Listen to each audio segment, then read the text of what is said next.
Hey there, it's your host, Anthony Trucks with the Trust Your Hustle podcast. Welcome back. I am here with an amazing guy. He's a good friend. I've known him for many, many years from my previous profession, we'll call it. And in fact, he was around when Trust Your Hustle was literally born, like the moment it was born. So we'll get into that in here in a moment. My friend's name is Khaled Elmasri. Khaled, welcome. Thank you for coming to Trust Your Hustle podcast. Man, let's get rolling. What is your life like right now? What are you doing right now?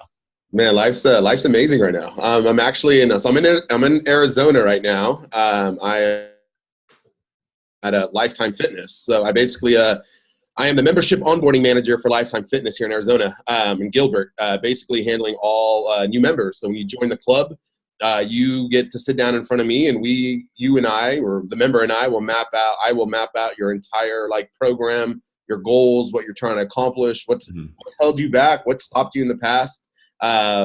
So yeah, man, that's my new role, man. Just moved out here about three months ago. Nice, man. And that's a big leap to take. That's not an easy thing to do. And I think at the end of the day, I commend that, because most people, they have these ideas and aspirations to start something new or transition or change, but they're always in this area of thinking, well, I can't, because I've been here for so long, or I've been doing for so much time, like I can't go and do something new. But you literally up and moved, like left home and Pretty much did. Yep. I love risk, bro. I'm always big on risk. I like leaping and then figuring it out. And for me, it was just time to go. Like, things just weren't working out. Like, the universe wasn't aligning for me in San Francisco anymore. And there were some things that were happening personally, going through a divorce, that opened up some opportunity. And when opportunity came, it came in Arizona, and I took it and did the 12-hour drive and came out to Arizona.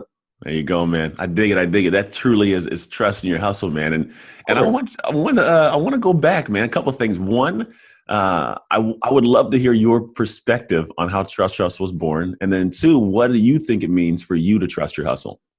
Well, I know ours. I remember when we were all in a meeting in Monterey at a mastermind, and I remember one of our mastermind members said something that she was struggling with, and all of a sudden Anthony says, "You just got to trust your hustle." Yeah. And it was just that organic. It just came out, like it wasn't planned or anything.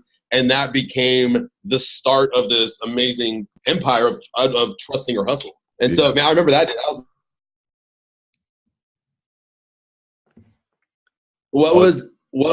Repeat this second part though. Oh yeah. So what do you think it means for you to trust your hustle? That's a good question. For me, it's from the time it got created, and since I've known you and we've talked about it, I think it just comes down to trusting yourself. And I think it means, for me, it's knowing that life will always throw curveballs at you. Things will never go as planned. There's always going to be things that are going to happen. Things are going to get in the way. Relationships might not work out. Whatever it is, it's going back to understanding no matter what happens, I'm going to trust that what I'm doing is going to eventually work out for the best. And I think it's always remembering that. And that's what trust your hustle means to me, is no matter what's going on around me, as long as I trust that every day I'm showing up, and every day I'm showing up for the right reasons, and every day I'm grateful that I have this opportunity to show up, things are going to work out in the long run. Nice, man. I like that. I love hearing that every time I get on. It's one question I ask, and I love hearing people's perspectives, because I honestly learn more about it every time, oddly, just by hearing other people's thoughts on it. So this whole thing's about, how do you go from a place of surviving to thriving? How do you go from a place where you're just kind of getting by? And sometimes this happens early in life, sometimes later in life, sometimes it always keeps popping up. Who knows? I'd love for you to have us go through a moment in time where you were surviving. It may have been, I know your past, it could have been your past, whatever you want to kind of talk about. But what was that moment like? What was that time like in your life? Honestly, I can think of two moments. One, my past. I was born in the Middle East. I moved here to America when I was 5. And when you're talking about surviving, I was born in a country that was going through a civil war. And so imagine at 5 years old, bombs are going off around you, things are exploding, there's gunfire, people are dying. My parents took us out of that country, moved us to America at 5 for the American dream, and just so that we had a better opportunity at life. And so for me, surviving at 5 years old in a new country, I didn't speak English. I felt I was by myself, really. I didn't fit in. I was this awkward little kid. And so and over those years, I had to survive. I had to figure out how to fit in and how to be a part of the culture, how to speak English. And so that for me was always been like that gratefulness of my parents uprooting us and bringing us here. That's always been part of my survivals because I always remember that. And so those days when I am struggling and I need to trust my hustle, I go back to the fact that at 5, I could have been in a whole different situation or I could be dead.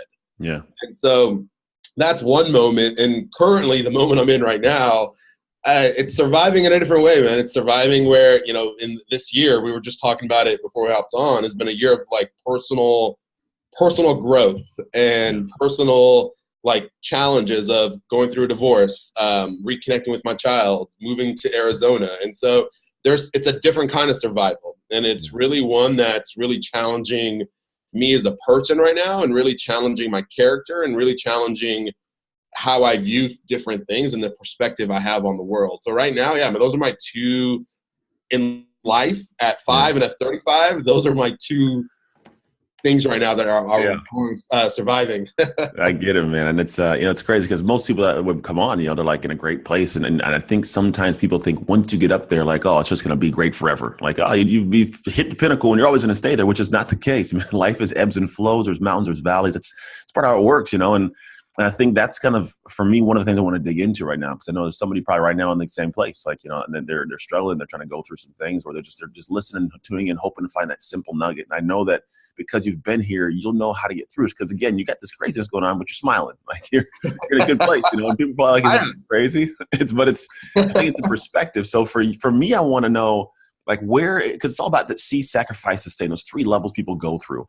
What is it that you think you've seen in your own life that has, you know, kind of held you back or been hindrances to your growth? And what areas have you seen that are opportunities? Like, obviously, I'd want to go to Arizona. Like, what do those 2 contrasting areas look like for you? I mean, I think one for me, it's the biggest one where we were looking at like the opportunity of myself, my own growth was myself. Like, I think because I was born in a different country and moved here, that sense of not belonging and always wanting to fit in has always been something that's been a challenge up till the last few years, where I was able to work through it. Mm-hmm. But it was always the ability of, I always compared myself to others. And so when I looked at so-and-so was succeeding, I felt defeated because I wasn't there.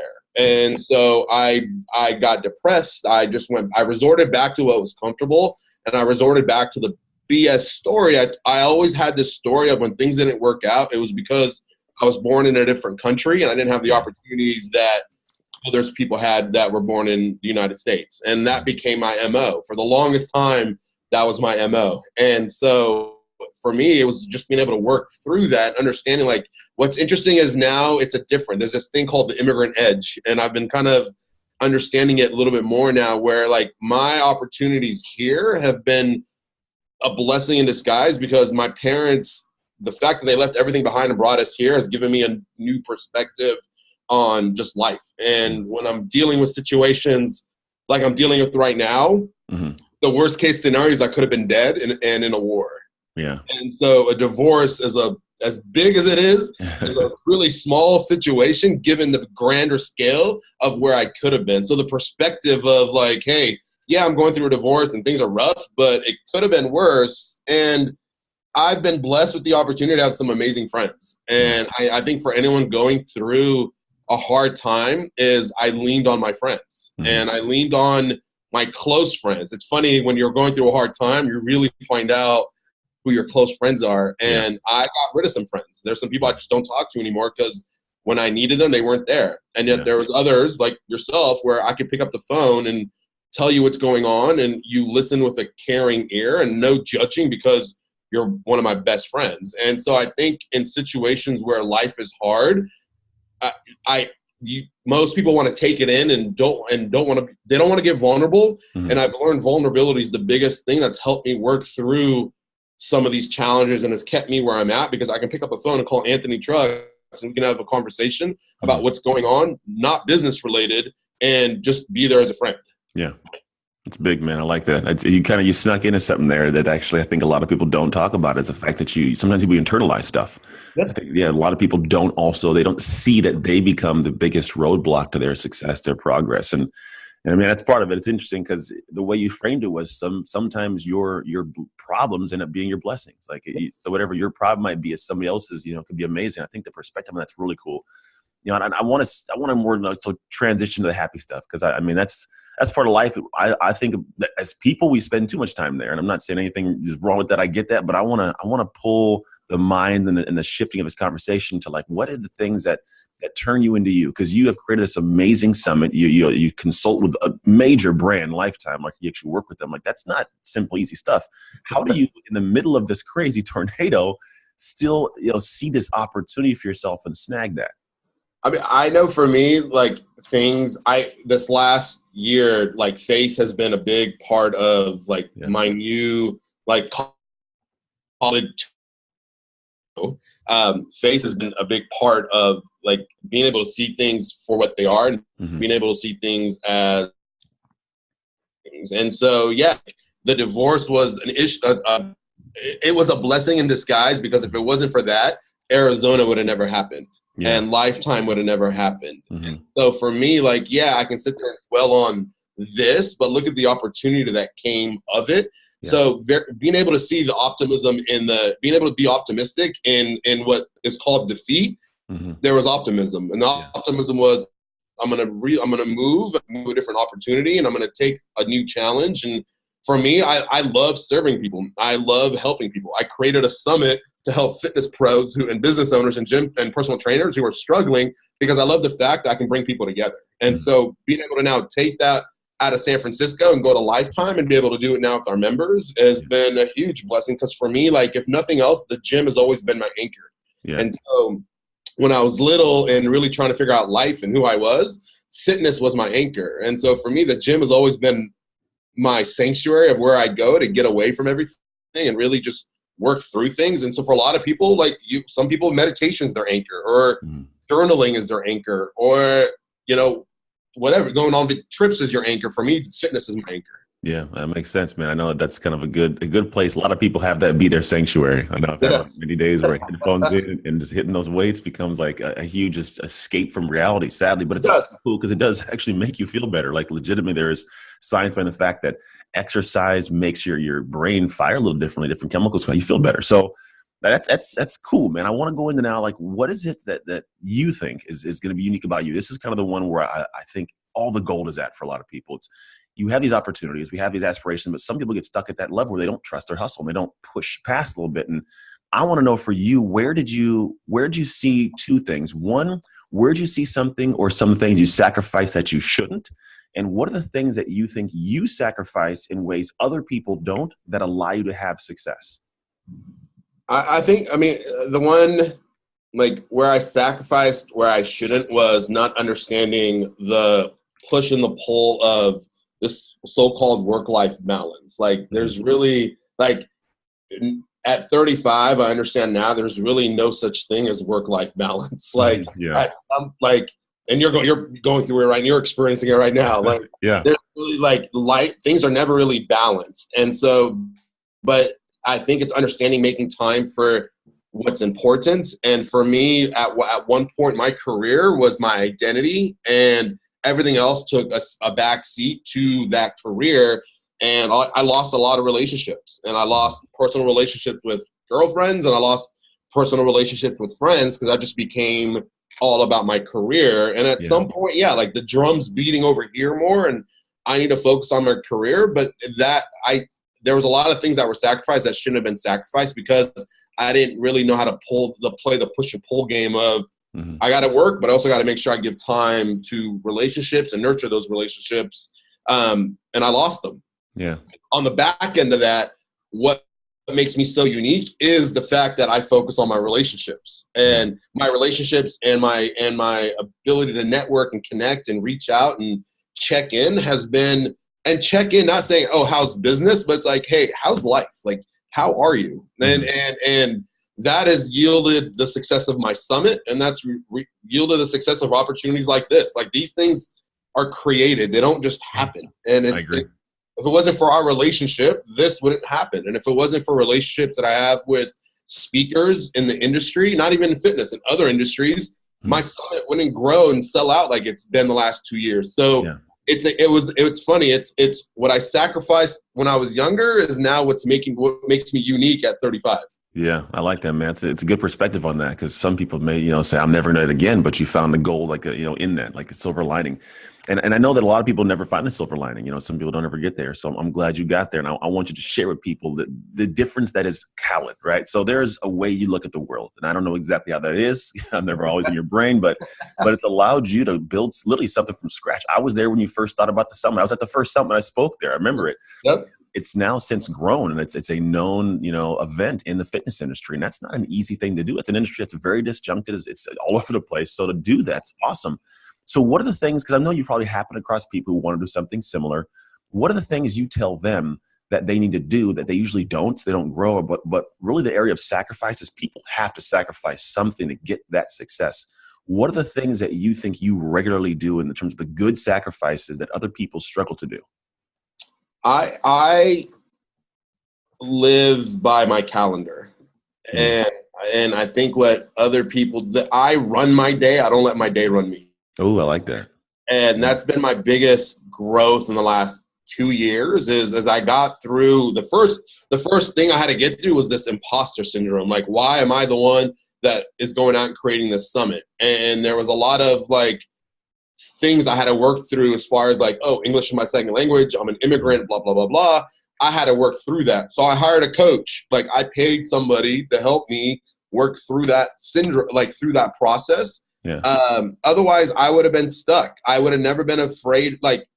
What's amazing is since I did that, I've had opportunity to speak on the NSCA stage. I spoke at a national conference that I would have never fathomed 12 years ago when I started in this industry. I had the opportunity to speak on marketing and sales at a national fitness event. That wouldn't have happened if I kept telling myself, oh, I can't speak on stage. Nobody likes me. English is my second language. Blah, blah, blah, blah. So I think it was first self-awareness. I knew what was holding me back, and I was very self-aware of it, and I leaned into it. Where most people run and say, oh, well, I'm going to go over here because this is scary as shit. Yeah. Sorry, can we cuss on here? I'm sorry. It's happened. I leaned into it. I was like, no, I got to figure out what this is because this is going to hold me back. And the more it holds me back, the more I don't want to be laying in bed when I'm 100 regretting what I could have done, videos, because I was afraid to be on camera, or I was afraid to be on stage, or I was afraid to launch my business because of what other people thought. If those people are not your audience, that is not your clientele, and I know that now. I know NorCal will not attract everybody, but I'll know it'll always attract the right people, and those are the people that are meant to be there. And so, if it wasn't for all that process and going through that growth and going through some of those challenges, the success of it wouldn't be where it's at today. I wouldn't be where I am today. Yeah, it sounds very clear in my mind. I kind of experienced the exact same thing. You sacrifice your comfort zone. You do. Feeling because I know some people I want to put something out there, but I don't know who to talk to, and they get scared to segment, right? Because what happens is you got to pretty much put a delineating line and say, this is me, this is what we do. Whether you're on this side or not, it's up to you, but this is the line. And I think when people try to ride that fence too long, you never attract anybody. So you're pretty much saying, get on one side of the fence, and then if they're for you, they're for you. If they're not, don't shed tears for it. Absolutely. I know, right? I drew the line in the sand, and I know NorCal is for those trainers that are in that 1 to 3 years. Either you are leaving your big box gym and want to go off on your own, or you're an independent trainer that wants to build a business. That is my audience. If you're outside of that, outside of that 3 years, that's not my audience. And I frankly there's other conferences and other people that are friends that work with that group. So I know who I am. I know where my summit sits, and I know the people we attract and talk to. And so that is all my marketing and all my copy and everything I do now is based around, hey, are you a fitness pro or a gym owner in that first 1 to 3 years? I have the event that's going to help you get started. I love it, man. And having that clarity is huge. And I think that sounds for me like a great transition to what the next thing is sustaining this all. Because this is not like a 1 year thing. This is multiple years. It's grown every year. You've gone from a small location in one area to now a beautiful location in San Francisco by the airport. This has sustained its growth, and you just sustained your professional growth and able to get, asked to come work at a gym in another state and actually do that there's areas of life that we have that are, I think, intangible, like the hidden stuff. It's like the secrets, I want to call it. What are the secret principles or practices, maybe outside of your calendar you live by, that allow you to sustain your success over time? I mean, it's you hear it's the meditation. It's the like I go to church now. Like I really reset every Sunday. Like that was something I was never doing before, and so that's helped me realign and just get reconnected with like my faith. And so that's been a huge one for me. Meditation in the morning. Like I downloaded an app called Headspace, and yeah, it's a good one. 10-15 minutes. I just meditate every morning.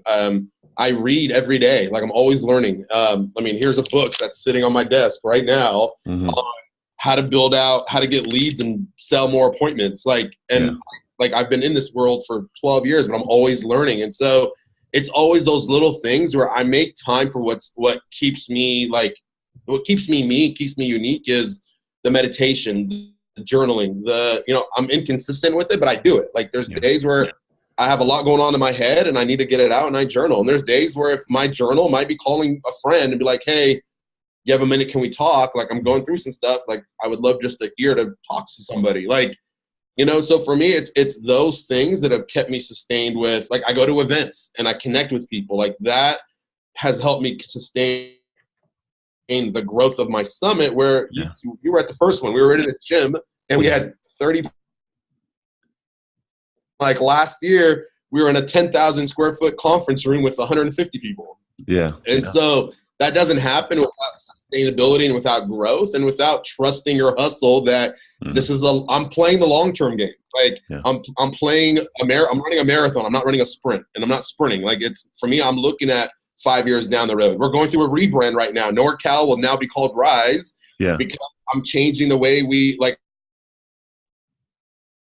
the mission of the company. And Rise, as I figure it out and I work through it, will be the new conference moving forward. And so that happens with growth, and that happens with understanding that people are in a place of of feeling defeated, like they feel broken. And so you come to Rise, and from that weekend, you are risen to this new person. Like you know your skills now. You have your marketing, you have your leads. That is now the new conference, and that doesn't happen without the ability to grow and sustain some of the things that I need to do, which is go to church, meditate, read, go to events, and connect with my friends. I love it, man. I love it. So summing it up and how I heard is it's self-care, which I think a lot of people, they bypass. You can't pour from an empty cup. And so if you're not taking time to take care of yourself, you're going to be of no good to anybody.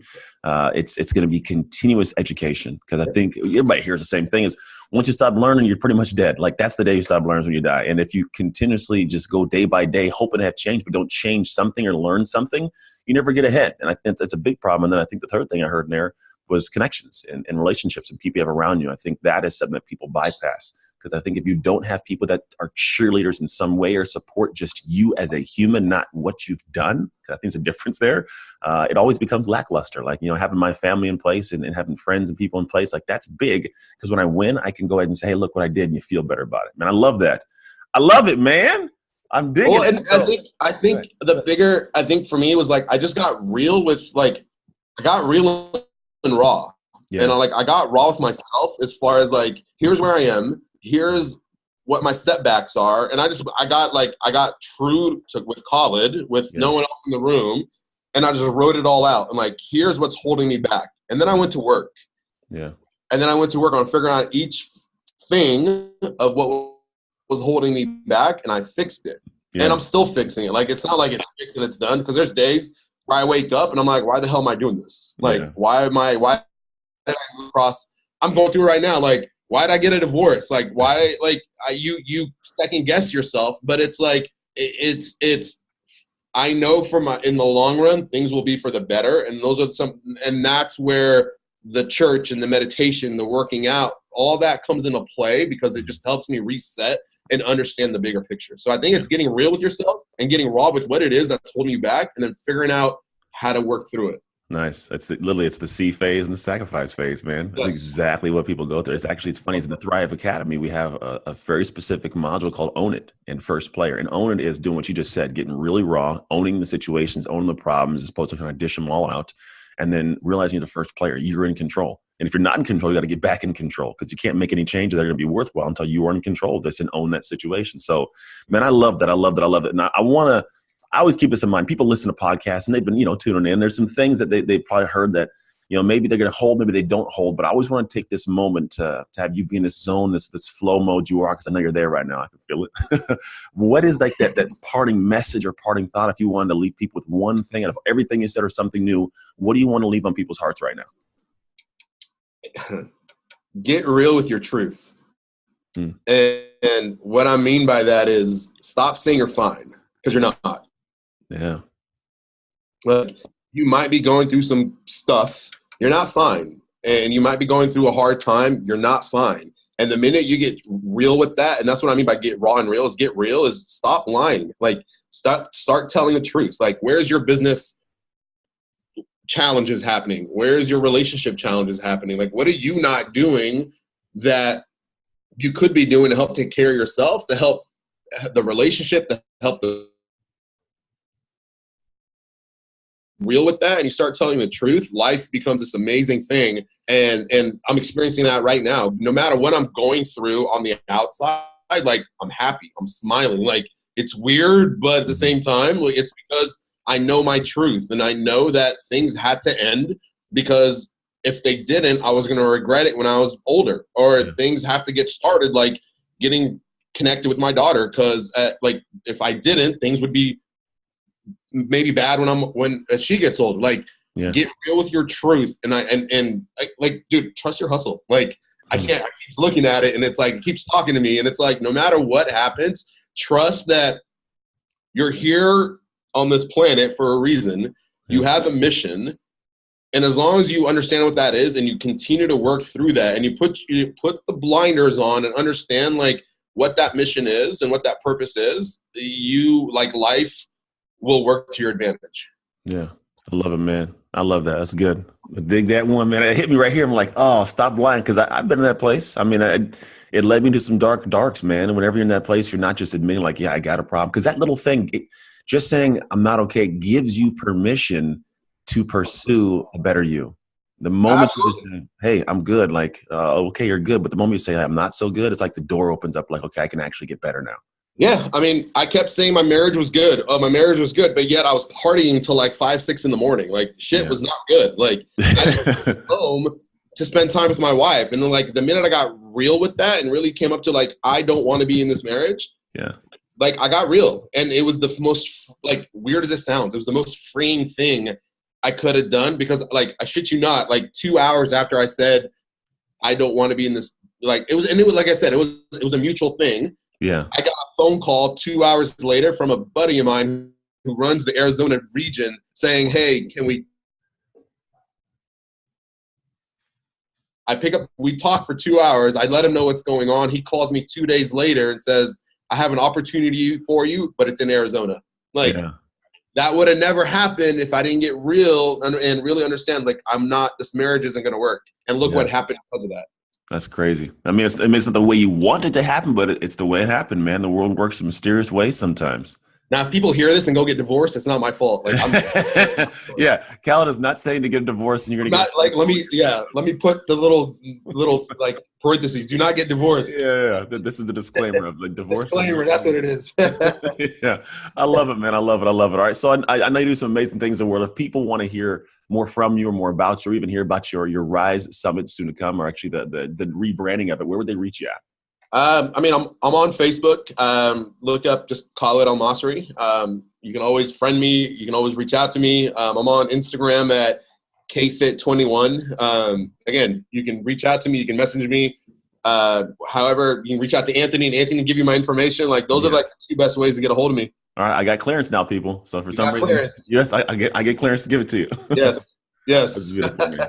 Well, thank you, man. I really appreciate it. Seriously, greatly appreciate you coming on, because I know time is not, it's not free. I mean, it takes a little bit of everybody's investment to do it. So I appreciate you coming here with me. Those of you guys who are tuning in still, whether you're watching and listen, thank you so much for tuning in. If you're a regular listener, I appreciate you more than you even know, because I wouldn't be doing this if it wasn't for you listening. If you're a new listener, I'm grateful you took some time, because I know your time is valuable as well, and I don't want to have any moments wasted for you.